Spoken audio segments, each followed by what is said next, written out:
안녕하십니까. 김필수 자동차 연구소의 김필수입니다. 오늘은 자동차 에어백에 대한 말씀 드리고자 합니다. 자동차의 안전장치 중에서 우리가 일명 이제 수동식 안전장치라고 얘기를 합니다.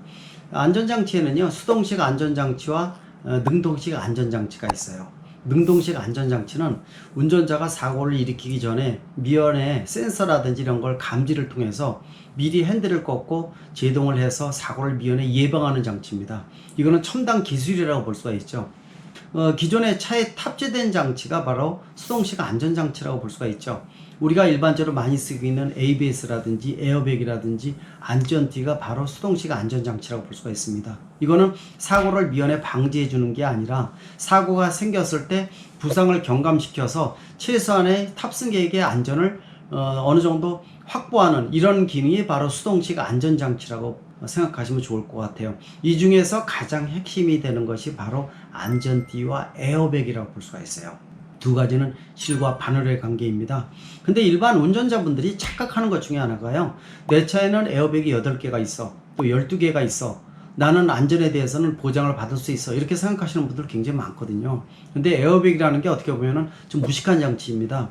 센서가 여러 개가 설치가 되어 있지만은요, 각도가 좌우 30도를 벗어나게 되면은 터지지 않는 경우가 상당히 많이 있고요. 또 전방도 충돌이 에너지가 집중이 돼서 한 곳으로 모이게 되면은 에어백이 안 터질 가능성도 상당히 높아서 어떻게 보면은 미련한 장치 중에 하나가 에어백이 아닌가 이렇게도 보고 있어요. 보통 일반적으로 사람의 습관은 그 정면으로 충돌하기보다도 보통 핸들을 꺾기 때문에 좌우의 옵셋 충돌, 부분 충돌이 일어나기 때문에 이때는 에어백이 안 터지는 경우가 많죠.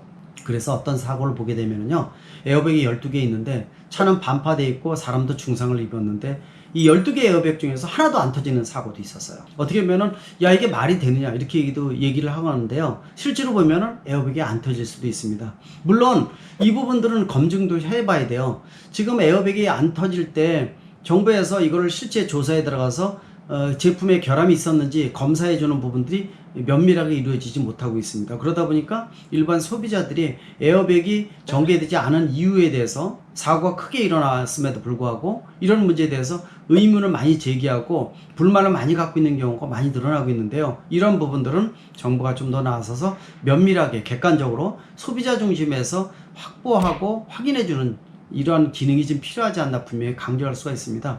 에어백이 충돌될 때 영상 블랙박스를 보게 되면요, 이거 분명히 터져야 되는데 안 터졌네 라는 생각이 드는 이런 사건도 굉장히 많아요. 근데 그냥 덮어지는 경우도 많고요. 모든 거를 소비자가 액땜하는 경우도 상당히 많다고 볼 수가 있습니다.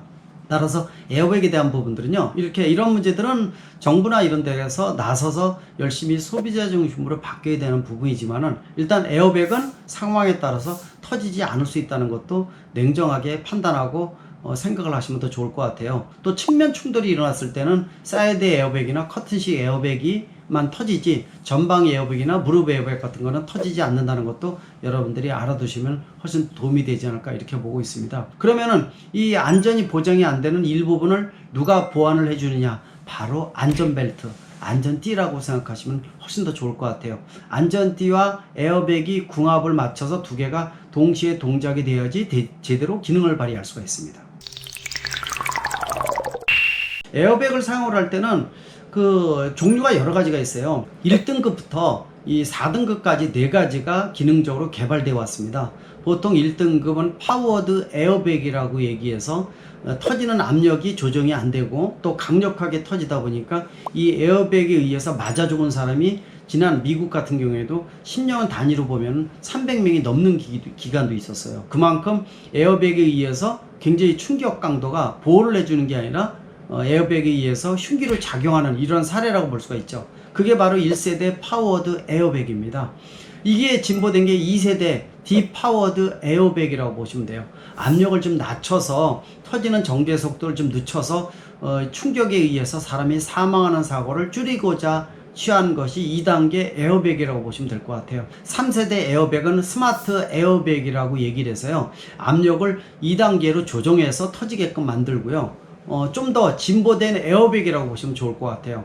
4세대 에어백은 인텔리전트 에어백 또는 우리가 지능형 에어백이라고 얘기를 해주고 있는데요. 이 에어백을 사용하게 되면은 터지는 전개 과정을 두세 단계로 나눠서 할 수도 있고요.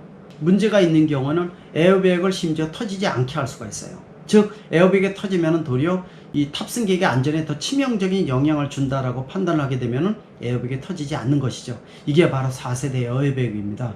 이 4세대 에어백은 미국이 벌써 10년 전에 전 차종에 의무화를 시키면서 자국산 미국 차뿐만이 아니라 우리나라에서 수출하는 해외에서 수입되는 모든 차도 4세대 에어백이 들어가 있어요. 여러분들이 이 에어백에 대한 부분들은 좀 더 면밀히 파악을 하고 또 에어백이 얼마만큼 중요한지, 그러나 이게 절대적으로 생명을 보완해주는 기능이지 안전이 보장되는 기능은 아니라는 거. 그래서 일반 지금 SRS 에어백과 반대되는 용어는 풀 에어백이라는 게 있어요. 풀 에어백은요, 안전대를 매지 않아도 안에서 부풀어 오르면서 탑승객의 안전을 보장해주는 장치죠. 역시 꿈의 안전장치라고 볼 수가 있어서 지금 풀 에어백은 없습니다. 현재로서는요. 여러분들이 에어백에 대한 부분들은 풀 에어백은 없다는 거, 현실적으로 SRS 에어백이 최대라는 거, 에어백 정확히 알아두시고요. 이 부분에 대해서 좀 너무 믿지 마시고요. 안전띠 착용이 이 작용의 상당히 중요함을 강조할 수가 있습니다. 오늘 에어백에 대한 말씀 드렸습니다. 감사합니다.